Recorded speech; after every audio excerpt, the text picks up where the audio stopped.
There is much wrong in society: moral degeneracy, tribalism, secular hostility to religion, partisan political bickering. Social media is alive with demagogues who rail at the evil of the opposition. My way or the highway. Anger and abuse is thrown back and forth constantly. Look at any comments section on any website or Twitter feed. Or rather, don't look, as the language and spirit displayed is vile. It's not worth being exposed to. But the wrongs in society need to be opposed. The evil done by leaders should be exposed. Satan's plans must be fought. It's war, isn't it?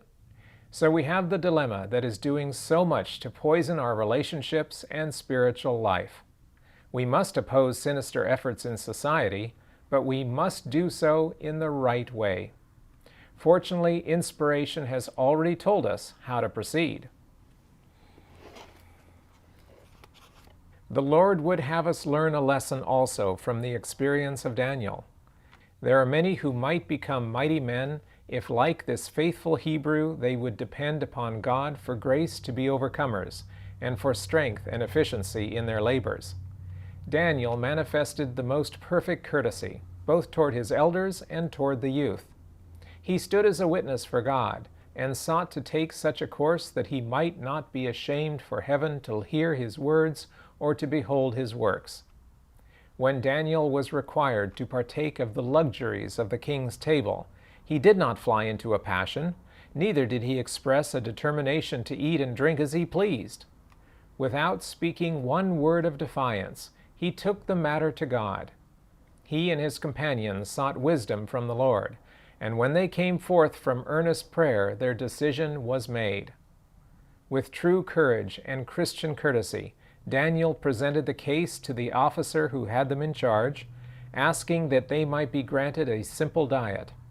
These youth felt that their religious principles were at stake, and they relied upon God, whom they loved and served.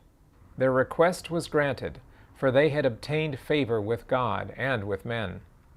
Men in every position of trust need to take their place in the school of Christ and heed the injunction of the great teacher. Learn of me, for I am meek and lowly in heart, and ye shall find rest unto your souls. For my yoke is easy, and my burden is light. We have no excuse for manifesting one wrong trait of character. Not by might, nor by power, but by my Spirit, saith the Lord of hosts. In your dealing with others, whatever you see or hear that needs to be corrected, first seek the Lord for wisdom and grace, that in trying to be faithful you may not be rude. Ask Him to give you the gentleness of Christ.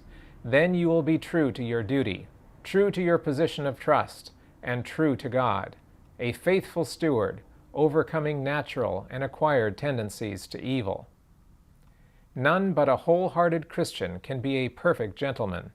But if Christ is abiding in the soul, His Spirit will be revealed in the manner, the words, and the actions. Gentleness and love cherished in the heart will appear in self-denial, in true courtesy. Such workers will be the light of the world. Testimonies to Ministers and Gospel Workers, page 263 to 264.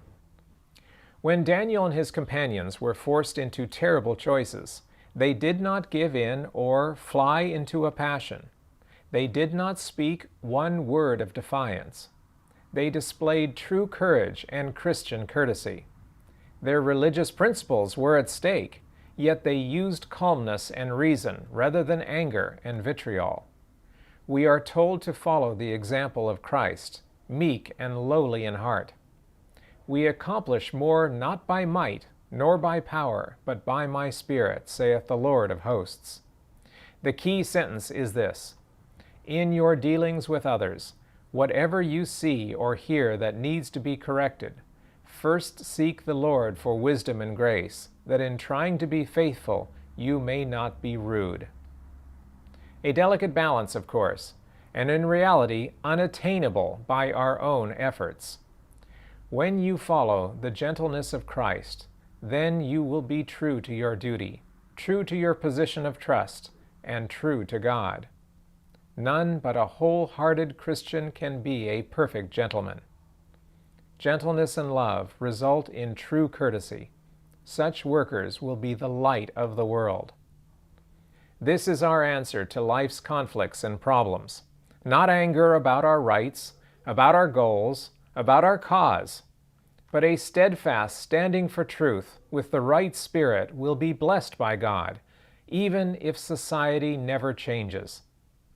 Next time you are on a website and feel the urge to comment, take a break, open up the Word or the Spirit of prophecy, and decide if what you had to say is that important or crucial. More importantly, will it bring glory to the Prince of Peace? Inspiration must be our roadmap, not the latest media personality.